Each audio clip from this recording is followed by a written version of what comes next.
नमस्कार, न्यूज़ार के खास कार्यक्रम में आपका स्वागत है। मैं हूं देवेंद्र कुशवाहा। आज इस कार्यक्रम में हम बात करेंगे पाकिस्तान के एक और नापाक हरकत की, जिसने हनी ट्रैप के जरिए भारत की खुफिया जानकारी हासिल करने की कोशिश की। आज इसी मुद्दे पर हम करेंगे चर्चा। तो आइए शुरू करते हैं नापाक हनी ट्रैप।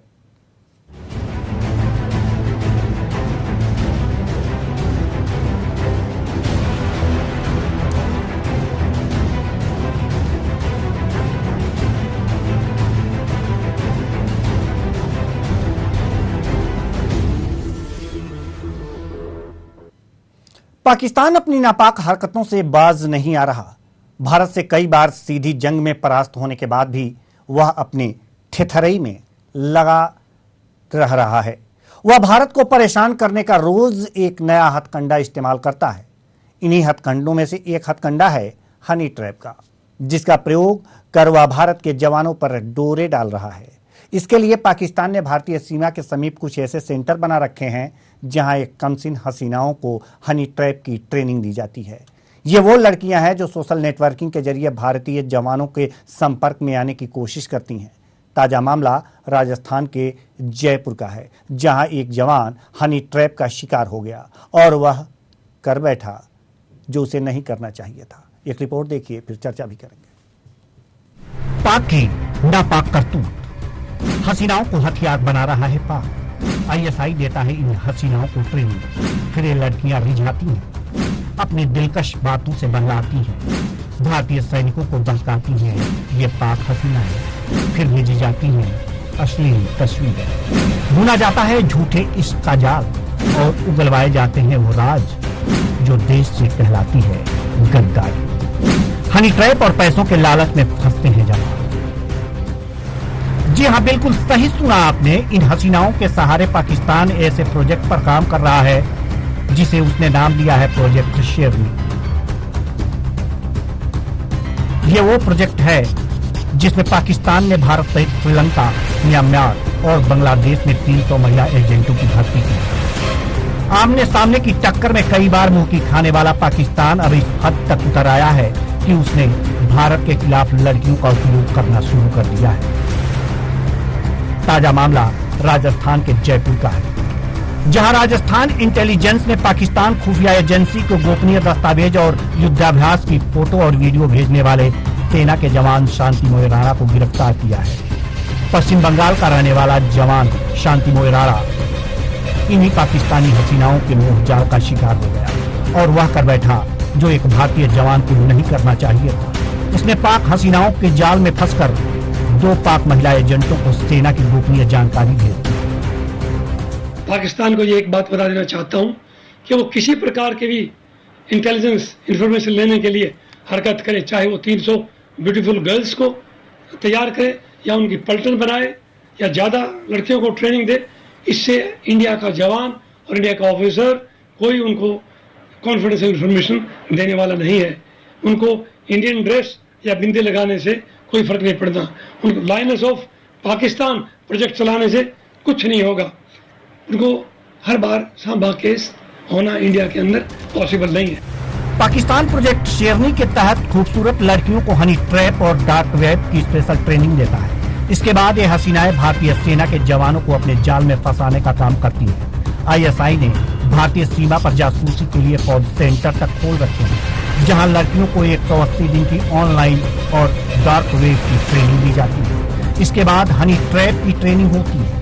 फिर हर महिला एजेंट को 50 भारतीय प्रोफाइल देकर भारतीय जवानों पर जाल फेंकने के लिए छोड़ दिया जाता है और ये महिलाएं इन प्रोफाइल वाले शख्स पर अपने हुस्न का जाल फैलाती हैं और गोपनीय सूचनाएं हासिल करने की कोशिश करती हैं। इतना ही नहीं, आईएसआई ने कश्मीर में जासूसी के लिए पाकिस्तान के मीरपुर में, गुजरात सीमा पर जासूसी के लिए कराची में, पंजाब और जम्मू कश्मीर में जासूसी के लिए लाहौर और रावलपिंडी में एक कॉल सेंटर खोल रखा है। राजस्थान में जासूसी के लिए पाकिस्तान ने अपने सिंध स्थित हैदराबाद में कॉल सेंटर स्थापित किया है, जिससे पाक अपनी नापाक हरकतें जारी रख सके। Special desk news. तो पाक हसीनाओं के सहारे भारत की खुफिया जानकारी प्राप्त करने की कोशिश कर रहा है। इस चाल में वह सफल होगा या नहीं होगा ये तो बात की बात है, लेकिन हमारे जवानों पर हुस्न का जादू फेंक कर खुफिया जानकारी हासिल करने का मंसूबा राजस्थान में एक बार फिर तार-तार हो गया है। आज इसी मुद्दे पर हम चर्चा करेंगे और चर्चा के लिए हमारे साथ मौजूद हैं कैप्टन आई सिंह भदौरिया जी, जो बीजेपी प्रवक्ता हैं। बहुत बहुत स्वागत है आपका हमारे इस कार्यक्रम में। साथ ही साथ ललन सिंह, जो आंतरिक सुरक्षा के जानकार हैं, आपका भी बहुत बहुत स्वागत है। और साथ ही हमारे साथ राजेश जौहरी, जो वरिष्ठ पत्रकार हैं, ये भी जुड़े हुए हैं। आपका भी बहुत बहुत स्वागत है हमारे इस कार्यक्रम में। कार्यक्रम की शुरुआत करते हैं ललन सिंह जी आपसे। पाकिस्तान कोई न कोई हथकंडा भारत को परेशान करने के लिए अपनाता ही रहता है, और अब जो 300 लड़कियों की ट्रेनिंग की बात सामने आ रही है, अब हुस्न का जादू हमारे जवानों पर बिखेर करके खुफिया जानकारी प्राप्त करने की कोशिश में लगा हुआ है। किस रूप में देख रहे हैं आप इसको? देवेंद्र कुशवाहा जी, आपका जो आज का विषय है ये बहुत बहुत और सामयिक दृष्टि से हमारा आज की जरूरत है। मैं आपको पहले ये बता दूं कि ये हनी ट्रेप मतलब हिंदी में अगर पूछे और बोले तो शहद का जाल, और ये लड़कियों के द्वारा और पैसों के द्वारा दुनिया में बहुत सी ऐसी चीजें परंपरागत होती रही हैं जो कि एक साजिश के तौर पे माना जाता है। मैं पहले ये भी बताना चाहूंगा आपको कि सेकंड वर्ल्ड वॉर से ये कई ऐसे उदाहरण थे जिसमें दुनिया के अंदर बड़े बड़े अधिकारियों को हनी ट्रेप के द्वारा और पूरी प्लान को उन्होंने सत्यानाश करवा दिया। मैं ये बताना चाहता हूँ कि अभी तो जमाना सोशल नेटवर्किंग और सोशल मीडिया का है, जहाँ हर काम बहुत इजी वे में और बहुत तरीके से हो सकता है। यही बात आपने जो बताया कि 300 लड़कियां और एलओसी के ऊपर अलग अलग जगहों पे उनको सेंटर बना के और एक प्लान वे में आईएसआई भारत की तरफ भी नजर रखा दिया है, और ये कुछ सालों से ऐसे पकड़े जा रहे हैं हमारी सेना के अर्धसैनिक बल के लोग, चाहे वो राजस्थान में हो, जम्मू कश्मीर में हो और पंजाब और खास करके बांग्लादेश बॉर्डर पे अभी जो प्रदीप कुमार हो या और भी दूसरे हो, ये सभी हनी ट्रैप में केवल इस तरह से फंसाए गए हैं जो इनकी नासमझ मान के हम चलते हैं। लेकिन इंटेलिजेंस और काउंटर इंटेलिजेंस दोनों पूरी तौर पे सचेत रहती है। ट्रेनिंग में इनको बताया जाता है कि आप किसी भी तरह से अपने आप को किसी अनजाने आदमी के साथ लगाव मत रखो। फिर भी गलतियां होती हैं, उसका एक ही कारण है, लड़कियां और धन। तो ये जो हरकत हुआ है ये बहुत ही दुखद है। लेकिन हमें अभी आपको मैं ये भी बताना चाहूंगा कि गया के अंदर ओटीएस में अधिकारी भी इससे संबंध पाए गए थे, ग्वालियर में भी, और जो ये अभी हाल का केस हुआ है उसमें उस लड़की ने बताया है कि मैं नर्सिंग के तौर पे बेंगलोर में काम कर रही हूँ और रहने वाली ग्वालियर की हूँ, और इस तरह से उससे चैट और बातचीत करके और लॉन्ग टर्म से 5-6 महीने से वो इंफॉर्मेशन ले रही थी, और इसका जो जानकारी है वो उनके इंटेलिजेंस और स्टेट इंटेलिजेंस के द्वारा पकड़ लिए गए थे, और यही कारण है कि अब ये पकड़ में आ चुका है और इससे पूछताछ जारी है। लेकिन सबसे बड़ी चाल ये सेकंड वर्ल्ड वॉर से चला हुआ हनी ट्रैप का जो कार्यक्रम है अब वो बहुत ज्यादा एग्रेसिव हो गया है, और देश के सामरिक दृष्टि से खास करके राजस्थान और वो जगह जहां हमारे वाइटल इंस्टीट्यूशन है, जहां वाइटल पॉइंट है, वो बहुत ही खतरनाक साबित हो सकते हैं। तो इन चीजों पे फौज भी रेडी है, हमारी इंटेलिजेंस भी तैयार है, लेकिन हमारे लोगों के अंदर जागरूकता भी होना निहायत आवश्यक है। जी captain I Singh Bhadauria ji, BJP प्रवक्ता हैं आप, सरकार आपकी है केंद्र में। हनी ट्रैप का मामला इस समय चर्चा में है और राजस्थान का एक जवान इसका शिकार भी हो चुका है। सरकार का रुख क्या है?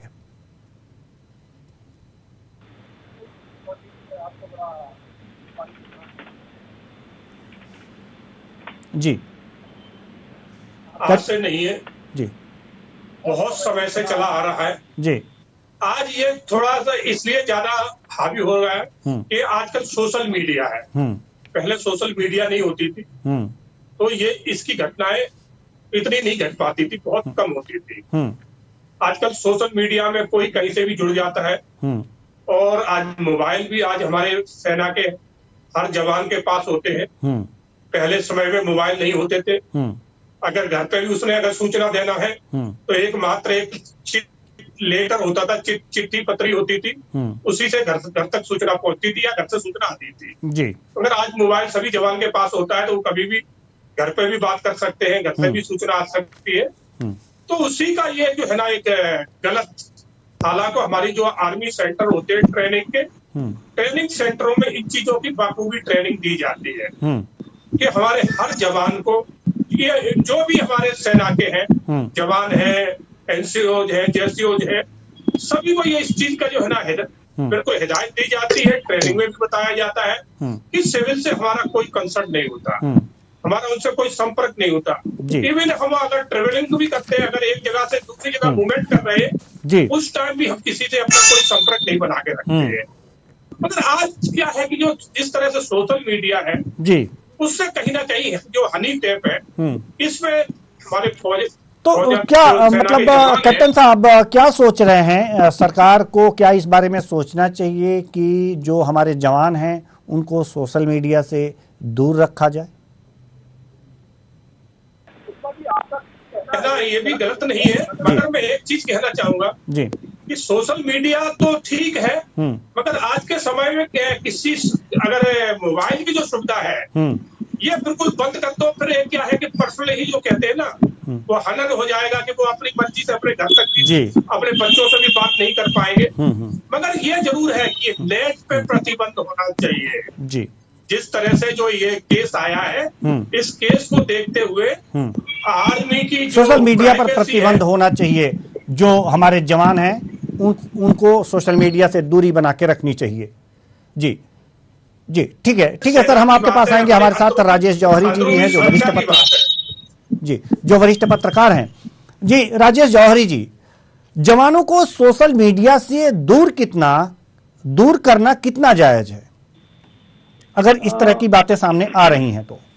देवेश जी, आपको बता दें हम कि फौज में करीब 3 या 4 साल पहले से क्लियर डायरेक्टिव है कि कोई भी अपना सोशल फेसबुक की प्रोफाइल नहीं रहेगी, लिंक्डइन की प्रोफाइल नहीं रहेगी और सोशल मीडिया पे कोई फौजी नहीं रहेगा।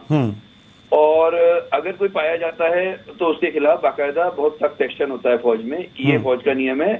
लेकिन उसके बावजूद अब किसी का नाम राजेश जौहरी है, वो फलाना कोई और नाम रख के और फोटो कुछ और डाल के अपना फेसबुक पे ऑपरेट करता है। लेकिन उसमें भी कई बार क्या रहता है कि जोश में फेसबुक इसलिए होती है, कहीं पिकनिक गए, अपनी एक फोटो उस पर खींची, पोस्ट कर दी कोई अच्छी जगह। As far as you are not posting any information about yourself, क्योंकि आप एक जवान, जो फौजी जवान है या फौजी अफसर है, आप देश की उतनी बड़ी हमारी इतनी बड़ी संपत्ति है, आपकी इंफॉर्मेशन अगर बाहर जाती है तो वो हमारे लिए खतरा है और इसी कारण से उनको मना किया गया। लेकिन अब इसमें जो बड़ी बात ये है कि इस सब के बावजूद भी बहुत सारे लोग सोशल मीडिया पर एक्टिव हैं और उसका कारण जैसा अभी साहब ने बताया, अपने भदौरिया साहब ने, कि आजकल मोबाइल जो है जरूरत बन गई है, लेकिन फिर भी वो चाहें तो सोशल मीडिया की साइट से बच सकते हैं और उसके दुष्परिणामों के बारे में ऑलरेडी पूरी दुनिया में बहुत सारी बातें हो चुकी है। लेकिन जो एक बड़ी बात है इसमें, जो रूट कॉज है इस हनी ट्रैप का, रूट कॉज क्या है? क्योंकि हनी ट्रैप आपने देखा होगा मध्य प्रदेश में एक बहुत बड़े स्तर पर एक 3-4 महिलाओं के रैकेट ने कितने सारे नेताओं को और कितने सारे बड़े ब्यूरोक्रेट्स को बिल्कुल नंगा कर दिया था। तो सॉरी, गलत शब्द हमने इस्तेमाल किया, करना नहीं चाहिए, लेकिन उनको काफी, उनका जिसे कहना चाहिए, उनको सब कुछ खोल के रख दिया था उनके बारे में कि कौन कौन कहाँ इन्वॉल्व थे। लेकिन इसका रूट कॉज है इनफाइडेलिटी, इसका रूट कॉज है कैरेक्टर में गड़बड़ी। क्या जरूरत है उस आदमी को एक औरत की तलाश की या एक लड़की की तलाश की, जबकि ऑलरेडी वो शादीशुदा है, उसके घर में सारी कुछ अच्छा परिवार है, सब कुछ है। तो कहीं ना कहीं उसकी जो वो साइकोलॉजी है उस पर फौज को देखना पड़ेगा, विचार करना पड़ेगा। जब ये लोग सेलेक्ट करते हैं, ये लोग एसएसबी में बहुत सारी साइकोलॉजी का टेस्ट करते हैं, तो ये टेस्ट भी करना चाहिए कि क्या ये अपनी जो पत्नी है या अगर लड़की है तो अपने पति है उसके प्रति उसका जो विश्वास पात्र होगा कि नहीं। क्योंकि देखिए ये सारा इनफाइडेलिटी आती है उसके बाद ही आदमी कोई लड़की के जाल में क्यों फंसेगा। कोई देवेंद्र जी तो नहीं फंस रहे हैं किसी के जाल में, तो कोई आदमी क्यों फंस रहा है? और सारे फौजी तो नहीं फंस रहे हैं, उन पूरी 12 लाख फौज में से कोई 2-4 लोग फंस रहे हैं। कहीं ना कहीं उनकी साइकोलॉजी में प्रॉब्लम है जी। और हमको ये जानना पड़ेगा कि जियाउल हक के टाइम पे जब उन्होंने देख लिया कि अब लड़ाई से भारत को नहीं जीत सकते, तो फिर उन्होंने 3-4 चीजें शुरू करी। सबसे पहला तो था, एक तो उन्होंने कहा था 1000 कट्स ऑन इंडियन सॉइल, तो 1000 ब्लीड्स, मतलब हम 1000 कट देंगे भारत को, जिससे कि भारत लहूलुहान हो जाएगा। तो उसमें से एक रेडिकलाइजेशन था कि कट्टरता बढ़ाई जाए मुस्लिम यूथ में, उसके बाद उनको इन्फॉर्मेशन भी उनसे ली जाए और उनको आतंकवाद में धकेला जाए, और ये प्रोजेक्ट शेरनी जैसी अलग अलग नामों से चलता रहा है। पर अब एक बात आखिरी बताना चाहेंगे हम देवेंद्र जी आपको, हम किसी भी आर्मी के ऑफिस में कभी भी जाते हैं, चाहे वो एक छोटा सा एक कंपनी का ऑफिस हो या फिर डेव का या कोर का ऑफिस हो, वहाँ पे बड़े बड़े पोस्टर लगे रहते हैं और उसमें अलग अलग इलस्ट्रेशन रहते हैं। एक मछली होती है, मछली जो है कांटा डाल के, और उसने कहा मुंह खोला और फंसी। अपने दोनों साहब लोग इस बात को मानेंगे कि बहुत अच्छे अच्छे पोस्टर रहते हैं और लगातार याद दिलाते हैं वो कि आपको गलती नहीं करनी है, और उसके बाद भी अगर कोई गलती कर रहा है तो न फौज की गलती है न सरकार की गलती है, ये उस इंडिविजुअली गलती है। उस पर इतनी तगड़ी कार्रवाई होनी चाहिए कि उसके बाद वो एग्जेम्पलरी हो जाए, कभी दोबारा कोई ना कर पाए। ठीक है राजेश जी, हम आपके पास आएंगे।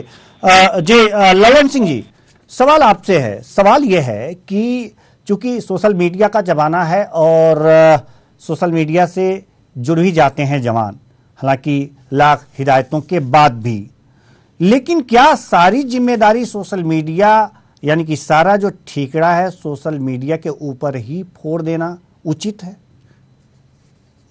जी चौधरी साहब ने बहुत सही कहा कि किसी भी कार्यालय जो सेना से संबंधित है उसमें जाने पे आप डू एंड डोंट्स देखेंगे, और जब से ट्रेनिंग स्टार्ट होती है तब से उनके ऊपर पूरी तौर पे चौकसी उनके इंटेलिजेंस और उनकी वो संस्था जिसको विजिलेंस बोलते हैं वो लगातार करती है। लेकिन फिर भी आज के इस माहौल में जो चरित्रहीन या जिनकी काबिलियत फौज की नहीं है, अचानक किसी कारण बस वो मौका प्राप्त हो गया, वो गलती कर जाते हैं। पहले तो बात जो फौज में आता है वो चरित्र से बहुत मजबूत होना चाहिए, और होते हैं। क्योंकि मैं एक चीज चौधरी साहब को बताना चाहूंगा, आपको भी देवेंद्र जी, कि मेरा बेटा कर्नल है किसी खास जगह पे। अब वो मेरे को 5 से 6 साल हो गए, कभी सोशल मीडिया पे फोटो कभी नहीं देखा, क्योंकि इंस्ट्रक्शन है कि आप किसी भी हालत में सोशल मीडिया में अपने आप को जोड़ेंगे नहीं। तो गलतियां होती है, वो अधिकारी से भी हो सकती है और निचले स्तर पे भी। मैंने कहा, और जोरी साहब ने बताया कि जो एक मॉडल अपनी जान दे दी थी मध्य प्रदेश में और मंत्री से रिलेटेड था, वो कितना शर्मनाक था। तो ऐसे केसेस सेकंड वर्ल्ड वॉर से हो रहे हैं, लेकिन अभी थोड़ा सोशल मीडिया के कारण, लेकिन सोशल मीडिया को बंद करना पूरी तौर पे कोई मतलब नहीं रखता। तो अपने बच्चों से बात करें, अपने गेट टुगेदर हो, लेकिन उन्हें अनजाने आदमी से अगर किसी भी तरह का कोई संपर्क की कोशिश होती है तो उसको तुरंत कट करें। यही बुद्धिमानी और ये ट्रेनिंग दी जाती है। मैं आपको ये बताना चाहता हूँ कि आजकल हर फौज के संस्था में विजिलेंस और उनके मिलिट्री इंटेलिजेंस के लोग, सीएमपी के लोग पूरी तौर पे चौकस है।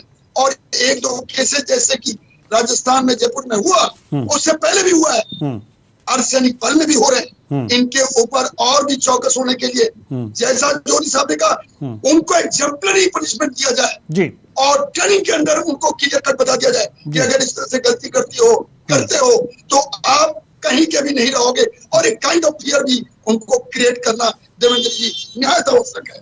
जी कैप्टन आई सिंह भदौरिया जी, सवाल आपसे यह है कि वास्तव में क्या पाकिस्तान, जो आमने सामने का युद्ध कभी जीत ही नहीं पाया भारत से, अब इतनी ओछी हरकतों पर उतर आया है? क्या ये उसकी ओछी हरकतें भारत के खिलाफ चल पाएंगी? पुष्पा जी, पाकिस्तान की हरकतें जो ओछी अब कुछ ज्यादा बढ़ गई है, बाकी हरकतें तो उसकी शुरू से रही है, क्योंकि वो अच्छी तरह से जानता है कि आमने सामने की लड़ाई वो भारत से कभी भी इस जन्म में क्या, वो कभी किसी जन्म में नहीं जीत सकता है। क्योंकि भारत की जो शक्ति है आज तो कई गुना ज्यादा बढ़ चुकी है, चाहे भाई इंडियन आर्मी हो या एयरफोर्स हो या हमारी नेवी हो, सभी आज बहुत ही जो है ना ताकत में बहुत आगे निकल चुके हैं जी। और पाकिस्तान कहीं से कहीं जो है ना उनके नहीं नजदीक भी नहीं है जी। तो इस बात को वो समझता है, तो वो इसीलिए वो इस तरह के हथकंडे अपनाता है, कहीं छद्म युद्ध शुरू कराता है। जो आपने देखा है कि जो भी हमारे सरहदी प्रांत है उनके अंदर किस तरह से वो ड्रोन भेजता है, हथियार भेजता है, बिल्कुल वहां के लोगों को बरगलाता है। उसी कड़ी में एक ये भी वो जोड़ के रखता है, एक महिला विंग को तैयार करके और आर्मी के जवानों को किसी तरह से बरगलाया जाए और आर्मी की जो भी अंदरूनी सिक्योरिटी है, खुफिया जानकारी है, उनको किस तरह से हासिल किया जाए। तो बिल्कुल वो करता है। अब मैं ये कहना चाहूंगा, हमारे दोनों ही प्रवक्ताओं ने बहुत अच्छी बातें कही, तो इसमें अब कहीं ना कहीं थोड़ा और हमारे जवानों को, हमारे एनसीओ को, हमारे जेसीओ को, हमारे जो भी ऑफिसर्स है, सबको थोड़ा और ट्रेनिंग की जरूरत है कि ऐसी घटना नहीं घटना चाहिए, क्योंकि आर्मी कोई छोटी पूरी चीज नहीं है जिसमें गलती की पुनरावृत्ति हो। एक बार हो गई, दोबारा होने का कोई चांस नहीं होना चाहिए जी। क्योंकि इस एक गलती बहुत बड़ा जो है ना उसका इफेक्ट पड़ता है देश के ऊपर। तो इसकी जिम्मेवारी हमारे अफसरों को भी लेना पड़ेगी और जवानों के सामने इन चीजों को अब सख्ती से थोड़ा रखना पड़ेगा कि अगर इसमें कोई नियम भी चेंज करना पड़े तो बिल्कुल करना चाहिए कि इस तरह का अगर कोई जवान पकड़ा जाता है तो उसको सख्त से सख्त सजा और पनिशमेंट का सामना करना पड़ेगा जी। तभी ये क्योंकि क्या है, अक्सर होता क्या है कि जवान हमारे हैं, साल में 2 महीने की उनको छुट्टी मिलती है। मैं आपको थोड़ा दूसरे बेस पे ले जाना चाह रहा हूँ। तो कहीं ना कहीं उनका दिमागी रूप से थोड़ा, हालांकि छुट्टियां बहुत मिलती है, 2 महीने की छुट्टी एक साथ मिलती है, 1 महीने की कैजुअल मिलती है, जो 15 दिन 20 दिन करके आप काट सकते हैं 2 बार 3 बार में। मगर फिर भी जवान एज होती है, एज के हिसाब से कहीं ना कहीं थोड़ा सा उनका दिमाग भटक जाता है और उस वजह से ये गलतियां कर लेते हैं जी। और जब एक गलती कोई कर लेता है तो गलती में फंस के फिर वो गलतियों को पुनरावृत्ति दोहराता रहता है जी। तो इस चीज से बचा जाए जी, इन चीजों के ऊपर विशेष ध्यान रखा जाए समय से। हमारे तो ये तो जवानों को खुद से अपने ऊपर नियंत्रण रखना होगा। सेना या फिर और जो चीजें हैं सरकारी मशीनरी, वो कितना ध्यान रखेगी? ये तो नियंत्रण अपने आप पे होना चाहिए जवानों को और खुद विकसित करना चाहिए। अगर इस तरह से विकसित कर लें तो वास्तव में इस तरह के जाल में वो नहीं फंसेंगे। ठीक है कैप्टन साहब, हम आपके पास आएंगे। राजेश जौहरी जी, सवाल यहां पर यह है कि पाकिस्तान ने जो भी सीमावर्ती इलाके हैं, जैसे कि आपको बताएं कि कश्मीर में मीरपुर और गुजरात सीमा पर जासूसी के लिए कराची में, पंजाब और जम्मू कश्मीर में जासूसी के लिए लाहौर और रावलपिंडी में ऐसे कॉल सेंटर इन्होंने खोल रखे हैं जहां पर हनी ट्रैप की ट्रेनिंग दी जाती है। क्या भारत ऐसे कॉल सेंटर को ध्वस्त नहीं कर सकता या नियंत्रित नहीं कर सकता? देवेंद्र जी, जहां तक आपने अभी बताया कि आपने कुछ जगह बताई कि यहाँ पर जोधपुर में, लेकिन ये पाकिस्तानी इलाके हैं, ये ध्यान में रखने वाली बात है। हाँ, वो आपने बताया कि वहां पर उन्होंने सेंटर बना रखे हैं। तो अब जो सिस्टम आ गया है, आप देखिए सूडान में बैठा हुआ एक आदमी आपकी बैंक का अकाउंट खाली कर देता है।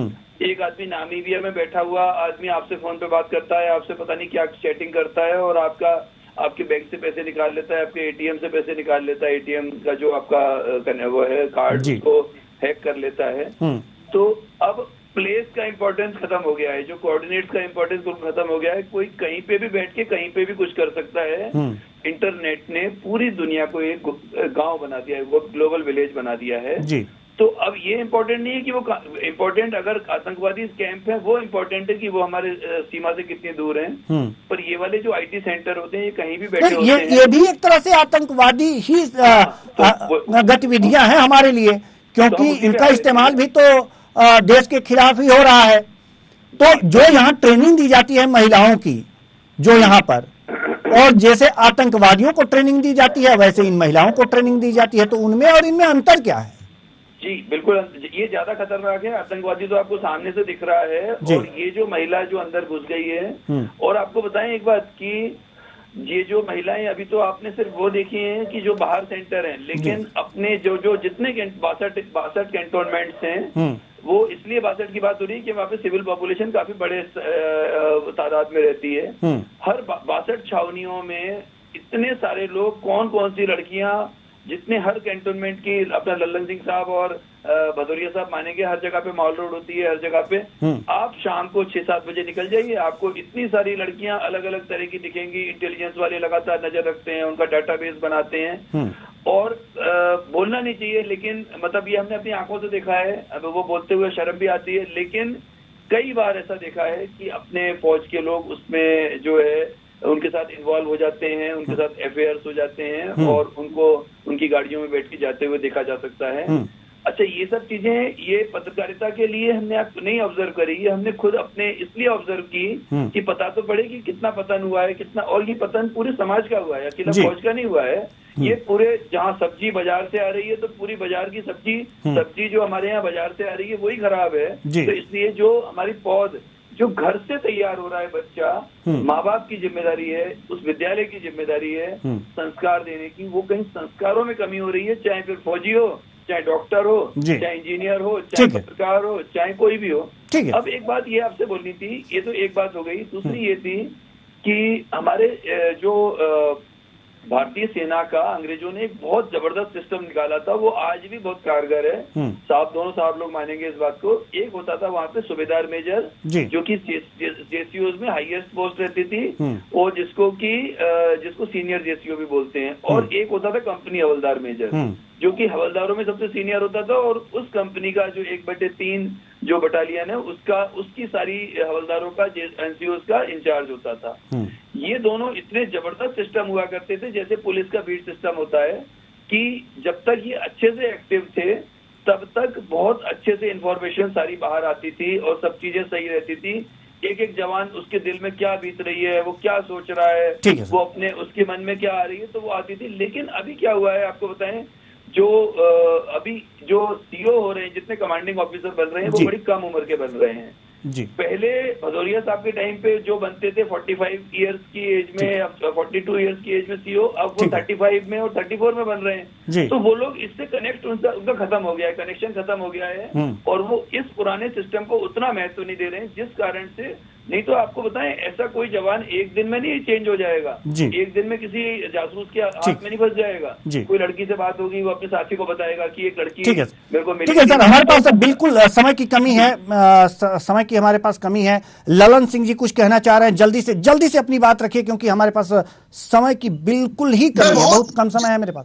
जी, मैं बहुत जल्दी बताना चाहूंगा जी, किसी भी हालत में अगर हवलदार मेजर, सूबेदार मेजर और बटालियन हवलदार मेजर जी अगर करेक्ट तरीके से काम करेगा, इनकी मजाल नहीं है कि नो बहुत एरिया में वो चले जाएं, तारबंदी से बाहर चले जाएं, एक के ऊपर एक चौकसी है, और जो हुआ है वो गलत है, आइंदे नहीं हो, इसके लिए सख्त होना निहायत जरूरी है। जी, इसके लिए सख्त होना बहुत ही जरूरी है। बहुत बहुत धन्यवाद तीनों मेहमानों का, आप आए और इस चर्चा में भाग लिया, अपने अपने विचार साझा किए।